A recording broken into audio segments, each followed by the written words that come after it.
Hello, I'm going to give you my initial reactions to the second episode of Series 11 of Doctor Who, The Ghost Monument.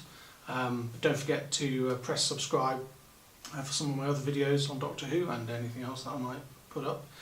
I think, first of all, let's talk about the titles, because that was a really refreshing take on the title sequence.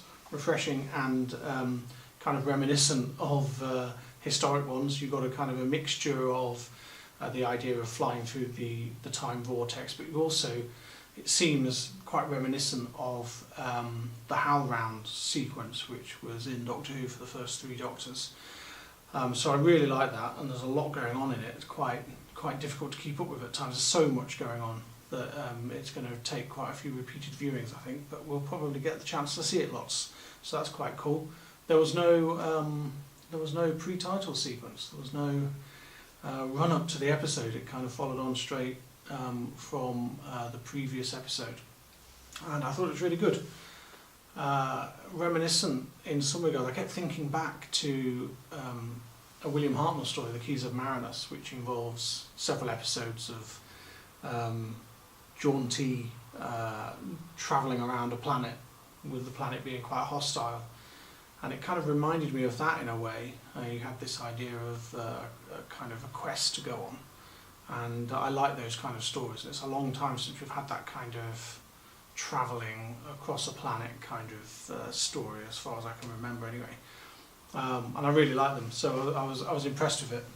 I particularly like the way that Graham and Ryan's relationship is developing from previous week, and I'm looking forward to seeing how it develops further. Jodie Whittaker, I thought was fantastic. I think she really delivered some of her lines really well, and particularly when she finally found the TARDIS again. I thought that was really a heartfelt and touching, the way that she reacted to finally getting it back. But the one thing I didn't like was the interior of the TARDIS. I haven't liked any of the interiors of the TARDIS since the programme came back in 2005, so I'm quite hard to please on that front. I want it to be like the classic series was. Sorry, but you know, trying to make it too elaborate, trying to make it too dark. Why can't we have just that bright control room that we used to have? I wish they would just do that. I know that it doesn't necessarily look quite as sophisticated and modern, but I think there's probably a way of doing that to make it look good. I think the Doctor should be around somewhere which is bright and wholesome and good. In more recent years, it's looked more like the Master's TARDIS, really, so that's a little bit disappointing. There's some continuing themes from last week as well, isn't there? The Stenza got a mention again, and the idea of kind of the contests that they came up amongst themselves with Tim Shaw last week, and now we've got this contest that's going on with characters that have met them.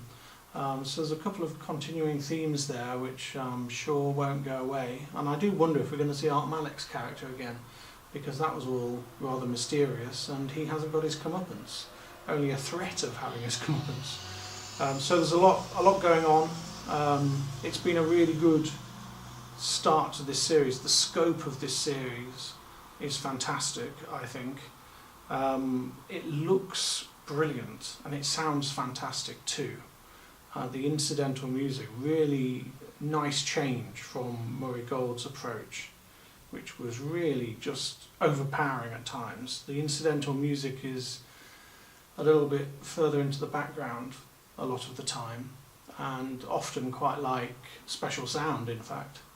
And I'm really enjoying that. That's going back to the earliest episodes of Doctor Who, right back to 1963. It's a really good modern take on that original initial idea. So I'm looking forward to seeing how all of that pans out. The scope of the series is brilliant, and what we're seeing with this series is it's kind of taking the same approach that we saw from that first series in 2005, where you had obviously you had the story Rose, which kind of sets the whole thing up, and then you have a trip into the future and then a trip into the past, and we seem to be getting that in a different way, but a similar kind of process of allowing the viewers in and allowing the viewers to see the scope of the programme, that it's not just that one night in Sheffield where they dealt with Tim Shaw.